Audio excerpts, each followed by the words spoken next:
Bonjour, on est dans le manuel Orange, page 60, numéro 1 à 6.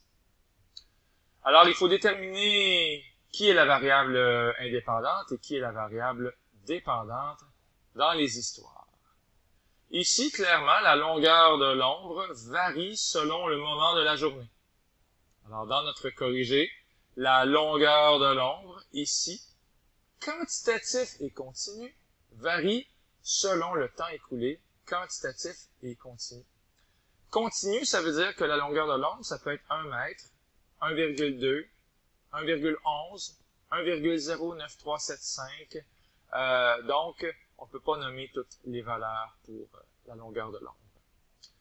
Ensuite, le nombre de cartes de souhaits vendues dépend du mois de l'année. On écrit ici qualitatif, je suis plus ou moins d'accord. On pourrait aussi écrire quantitatif. Le nombre de mois, on pourrait dire que c'est une quantité qui varie de 1 à 12. Et donc, on pourrait dire quantitatif, mais discret. Donc, c'est une variable de type quantitatif discret avec des valeurs uniquement de 1 à 12. On peut toutes les nommer. C'est pour ça que j'ai écrit distrait. Pas distrait. Discret. On poursuit. Qu'est-ce qui se passe ensuite pour les autres questions? Est-ce qu'il existe un lien entre le nombre d'étoiles qu'on peut voir et l'endroit où on habite? Oui, le nombre d'étoiles dépend de l'endroit où on habite. Donc, le nombre d'étoiles... Allons chercher le bon crayon. Donc, le nombre d'étoiles, ici, quantitatif et discret. On peut compter les étoiles, 1, 2, 3, 4, 5, et non pas 5 étoiles et demie. Dépend de l'endroit où on habite. Lui aussi, je suis plus ou moins d'accord lorsqu'on écrit qualitatif.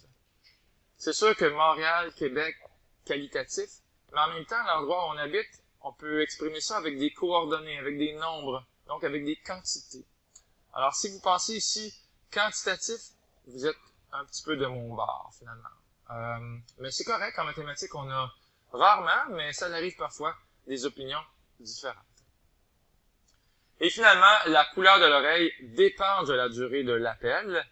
Qualitatif pour la couleur de l'oreille, oui. On pourrait même dire à la limite que c'est quantitatif, une quantité. On pourrait mettre un nombre de 0 à 10. 0 étant ton oreille, elle est rose, puis 10, elle est très rouge. Donc, là aussi, on peut jouer un peu avec les mots et les chiffres par rapport à cette question-là. On poursuit. Qu'est-ce qu'on veut savoir à la question 2? On veut des exemples de la vie, tout simplement, ou la variable dépendante, donc le Y. Ça n'a pas rapport ici. Donc, on veut que le Y soit un montant à débourser, un nombre de mots, un nombre de pièces de 25 cents, la taille d'une personne. Donc, il existe plein d'histoires. Ici, Y, le montant, on parlait d'argent, dépend du nombre de muffins que tu achètes. Ou Y, le nombre de mots ici dépend de ton degré de motivation. Ah, que c'est intéressant. Le nombre de pièces de 25 cents dépend du nombre de dollars que tu veux changer.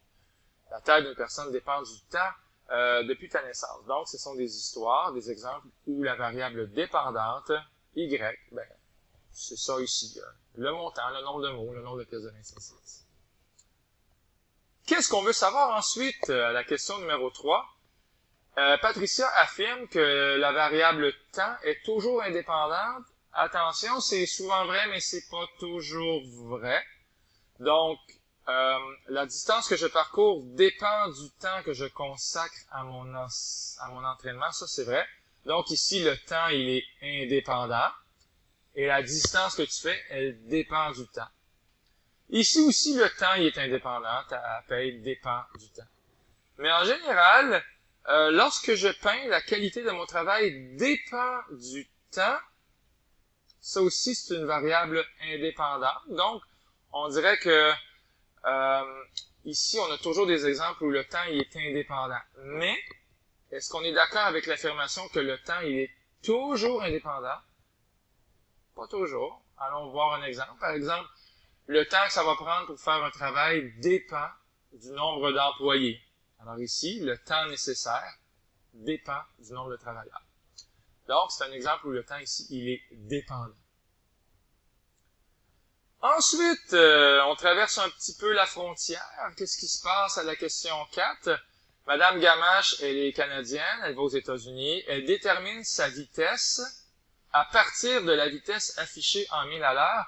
Donc, elle prend la vitesse en 1000 et elle la convertit en kilomètres. En 1000 par heure et en kilomètres par heure, bien sûr.